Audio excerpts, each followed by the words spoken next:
Salut à tous, j'espère que vous allez bien. Les chiffres de l'inflation viennent de tomber. Sur le screen, c'est marqué 15h30, mais c'était bien à 14h30 heure française. On va aller voir ce qui s'est passé sur les marchés suite à cette publication, mais c'est là où on se rend compte que la psychologie de marché, c'est vraiment super important, puisque des chiffres comme ça, dans une psychologie bearish, le prix aurait dump, sauf que là, on est dans une psychologie bullish, du coup, le prix monte. Pourquoi est-ce que je dis ça? Tout simplement parce que le core CPI, c'est vraiment l'inflation qui est la plus regardée par la Fed, donc c'est vraiment celle qui est le plus important. Si jamais ça remonte trop, même si le CPI normal continue de baisser, bon, ce qui est quand même normalement en corrélation, mais ça peut le faire. Dans ce cas, c'est compliqué pour la Fed de baisser ses taux, parce qu'en fait, l'inflation core, c'est l'inflation qui est moins dépendante des données plus volatiles, comme le coût de l'énergie par exemple. Donc elle est censée être beaucoup plus représentative de l'inflation. Pourtant, et on va le voir juste après, les marchés ont apprécié cette nouvelle, alors qu'on voit bien que le core CPI est plus élevé que le consensus. Mais la disquette, c'est que comme le CPI global est moins, c'est positif. Personnellement, si tu me donnes juste ces informations, je te dis que c'est soit négatif, soit neutre, mais les algos en ont décidé autrement. Ça nous rappelle deux choses. La première, c'est que la psychologie de marché est vraiment à prendre en compte pour nos investissements. Et la deuxième, c'est qu'on ne trade absolument pas les news, parce que le marché, au final, fait ce qu'il veut. Je vais commencer par le Nasdaq aujourd'hui parce que c'est vraiment sa réaction qui a tiré les crypto-monnaies. Donc si jamais on se met en une heure qu'on voit bien qu'il a tapé son ATH, si jamais on redescend en 15 minutes à 14h30, gros pump, puis forcément à ETH, il y a eu des vendeurs, il est revenu, il est redescendu.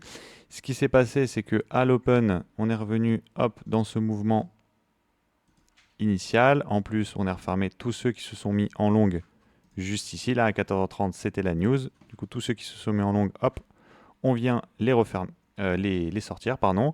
On vient refermer tous ces ordres ici, et là maintenant, on est parti vers le haut. Ce qui est ouf en plus, c'est que je ne l'ai pas analysé hier, mais on a eu un mouvement magnifique, c'est-à-dire on a eu une cassure de la tiers, juste après une réaction, une accumulation de POI, dont je vous parle assez régulièrement. En fait, c'est une accumulation pour accumuler des ordres pour après faire un mouvement. Donc on a une première accumulation ici, après on est revenu hop, ici pour refaire. On a refait un petit mouvement de réaccumulation pour faire une accumulation en interne, refermer les ordres, et après on a explosé à la hausse. Mouvement très très clean, c'est normal, il y a de gros acteurs qui savent quoi faire sur le Nasdaq. C'est quand même beaucoup plus beau à voir que nos altcoins. ETH quant à lui, c'est super intéressant parce que regardez où est-ce qu'il s'était positionné.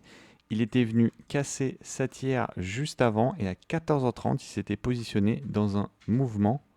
Il s'était positionné juste ici. Donc ce qu'il avait fait, c'est qu'il s'était préparé aux deux possibilités. Parce que là, si jamais on avait eu un gros mouvement de baisse, ce qui s'était passé, c'est qu'on était revenu pile dans cette zone juste là. Là, on avait fait une accumulation de POI hop, pour la baisse. C'est pour ça que je n'avais aucune idée de où est-ce qu'il allait aller, parce qu'en fait, il était magnifique. Juste après, en plus, juste avant, pardon, on avait eu UT, UTAD. On était revenu juste ici. Donc, si jamais on avait eu une descente, bah, c'est exactement ce que je vous aurais dit.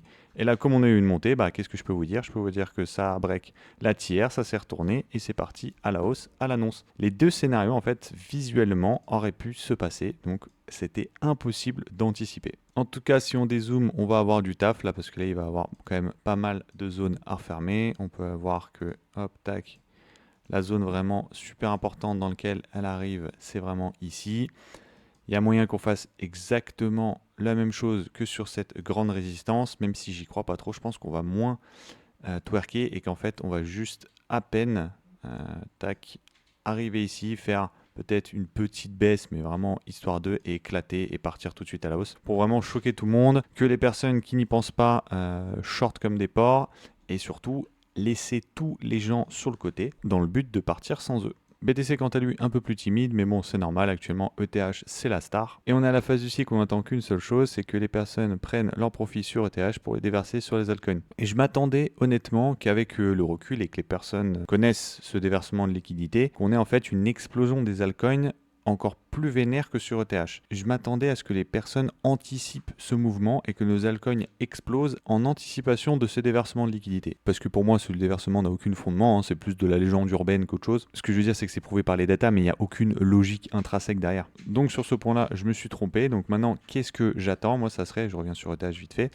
ça serait que je m'attends à ce qu'on vienne taper du coup au moins l'ATH facile, qu'on fasse une petite extension peut-être vers 5-6 000. Et une fois qu'on est arrivé un peu plus là-haut, qu'on commence à discuter des altcoins qui explosent. Je suis personnellement déjà positionné sur les altcoins parce que je sais absolument pas à partir de quel moment ça va se déverser, mais je veux absolument pas louper le train. Parce que si jamais on va sur Other, hein, on voit bien que c'est perpendiculaire et que ça dure vraiment quelques semaines. Et louper le début en plus, si jamais on est positionné sur des bons altcoins, ça va performer. Bref, gros aparté, on va revenir sur BTC. Du coup, ce qui se passe, c'était une petite accumulation dans cette zone-là avec une liquidation juste ici, une réaccumulation au-dessus. On a eu à 14h30 du coup, hop, on va mieux le voir en 15 minutes, 14h30, l'explosion suite à la bonne nouvelle sur le CPI. C'est revenu tac, juste ici. Bref, tout ça pour vous dire que il se passe pas grand chose sur BTC et qui suit le Nasdaq dans la baisse mais qui galère un peu à le suivre dans sa montée. Je passe très rapidement sur Tao et après je m'occupe d'Injective parce que quelqu'un me l'a demandé hier en commentaire. Tao, l'objectif que tout le monde voit et pour moi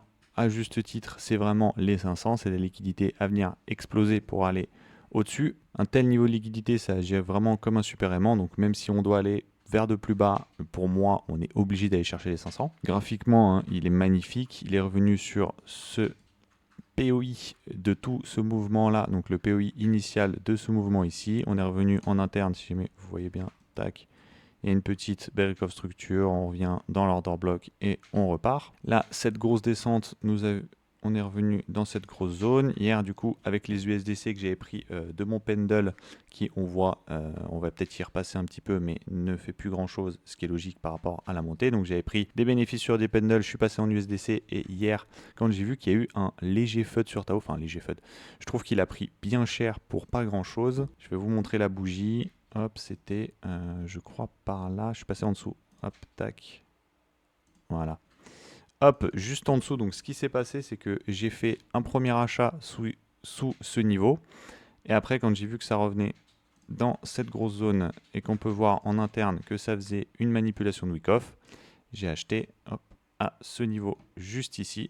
Tac. Après, du coup, quand c'était liquidé, ça ne m'aurait pas dérangé. En fait, même si ça continue à descendre, c'est pas grave. Je trouvais que c'était un beau niveau d'entrée, que c'était très très beau et depuis on est reparti. En interne on voit même que forcément à chaque fois hein, qu'il y a des gros mouvements comme ça, vous voyez, si jamais vous regardez à chaque fois il y a le même pattern.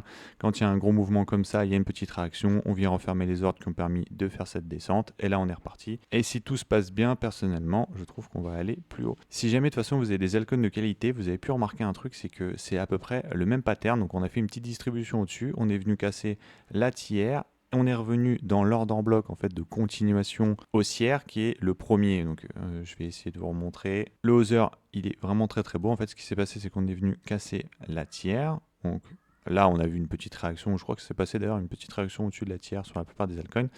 Et après, ce qui s'est passé, c'est qu'on est venu dans un bloc un peu plus gros qui se passe juste en dessous de la tiers, faire une réaccumulation, pardon, et aller du coup pour moi on va aller chercher ces sommets. Vraiment, c'est ce qu'on appelle une continuation haussière, donc une distribution au-dessus, on accumule, on repart, donc c'est tout simplement une réaccumulation pour aller faire des nouveaux sommets. Et l'avantage de voir ça sur Other, c'est qu'on n'a pas besoin d'aller sur les altcoins un par un, vous avez une idée générale de ce qui s'est passé sur vos bons altcoins. Injective, en lower time frame, je t'ai déjà fait l'analyse sur Other, regarde si je te remets Other et que je te remets Injective, hop, très très simple, hein.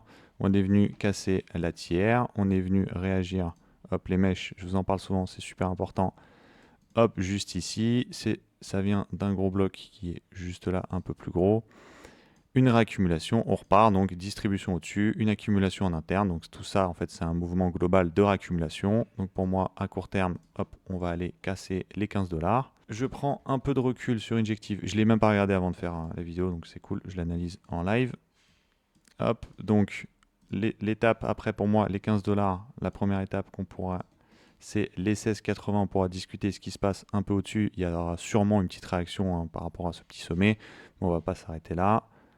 Hop, en weekly, qu'est-ce que ça donne? En weekly, du coup, il y aurait cette grosse zone où il faudrait qu'on voit ce qui se passe, mais pour moi, il va aller la chercher. Moyen long terme, on pourrait commencer à discuter ce qui se passe en dessous des 35 si jamais c'est bullish, si jamais tu vois que ça commence un peu à galérer.